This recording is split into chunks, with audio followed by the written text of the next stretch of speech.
নমস্কার ভিউয়ার, আমি সুরজিৎ চলে এসেছি আজকে আরও একটা রান্নার নতুন রেসিপি নিয়ে।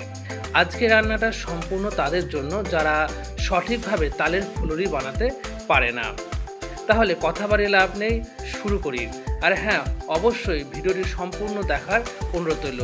আর থাকছে অনেক টিপস অ্যান্ড ট্রিক্স। সর্বপ্রথম আমি একটা হাঁড়ি তাল বা কালো তালগুলো নিয়েছি। এক্ষেত্রে কালো তাল কিন্তু সবথেকে ভালো।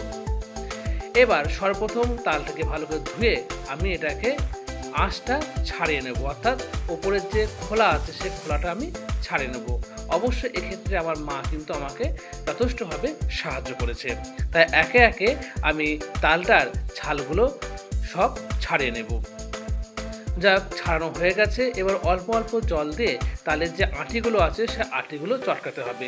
অর্থাৎ এখানে যতটা নরম করতে পারবেন আঁটিগুলো তত কিন্তু শ্বাস বের হবে। এবার আমি একটা ঝুড়ির সাহায্যে তালের আঁটি থেকে সমস্ত তালের যে পাল্প সেটা বের করে নিচ্ছি। আপনারা আপনাদের অন্য কোনো উপায় জানা থাকলে কিন্তু আপনারা সেই উপায় অবলম্বন করতে পারেন। দেখুন আমার তালের পাল্প বের করা হয়ে গেছে। এবার আমার হচ্ছে একটা ময়দার ডো তৈরি করার পালা। তাই একটা গামলায় আমি তালের পাল্প এবং 200 থেকে 250 গ্রাম চিনি নিয়ে নিয়েছি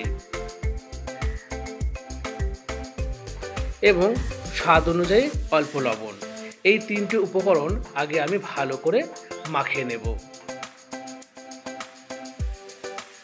তারপরে দিয়ে দিয়েছি সামান্য মৌরি এবং 1 বাটি ময়দা।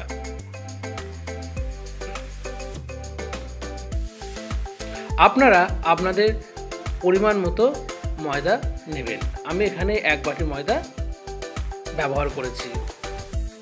ময়দা বলতে এখানে রেশনের আটা নিয়েছি 1 বাটি, আর হাফ বাটি নিয়েছি আমি ময়দা।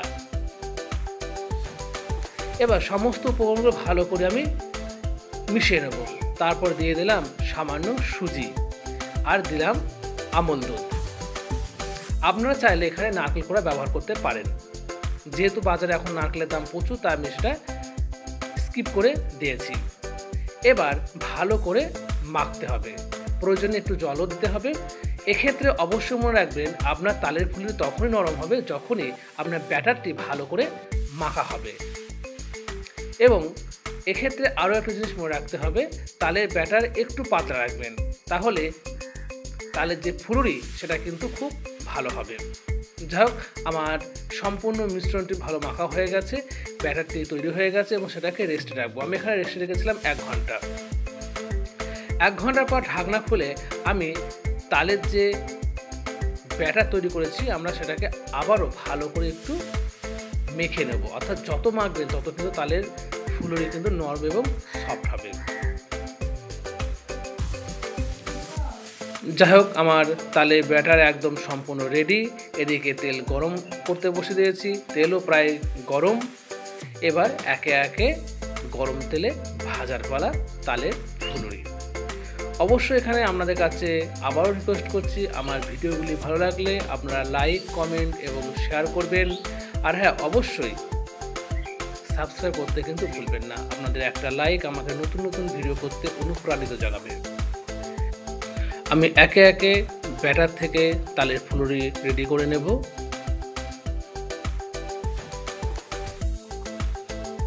এইভাবে তালের ফুলুরি বানালে অবশ্যই দারুণ ফুলবে এবং খেতেও কিন্তু ভালো হবে ও নরম হবে। আপনারা বাড়িতে অবশ্যই একবার এইভাবে কিন্তু ফলো করে তালের ফুলুরি বানাতে পারেন।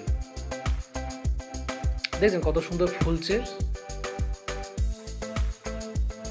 আশা করব খেতেও ভালো হবে।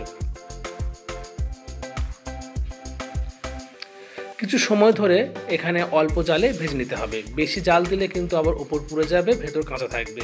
তা আপনাকে মিডিয়াম টু লো জালে কিন্তু তালের ফুলুরিগুলো ভালো করে গোল্ডেন কালার করে কিন্তু ভেজে নিতে হবে। যাই হোক, আমার তালের ফুলুরি ভাজা হয়ে গেছে। এবার তেল ঝরানোর পালা।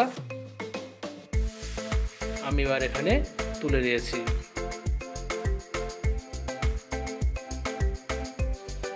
দেখেছেন কত সুন্দর দেখতে লাগছে। এইভাবে আমি সমস্ত ব্যাটার থেকে তালের ফুলুরি রেডি করে নেব। হ্যাঁ, এখানে একটা কথা বলে রাখি, যারা তালের রস বড়া খেতে চাইবেন তারা কিন্তু একটা ভালো রস করে আপনারা এই গরম গরম তালের ফুলুরি রসে দিতে পারেন, সেটাও কিন্তু খেতে খুব ভালো লাগে।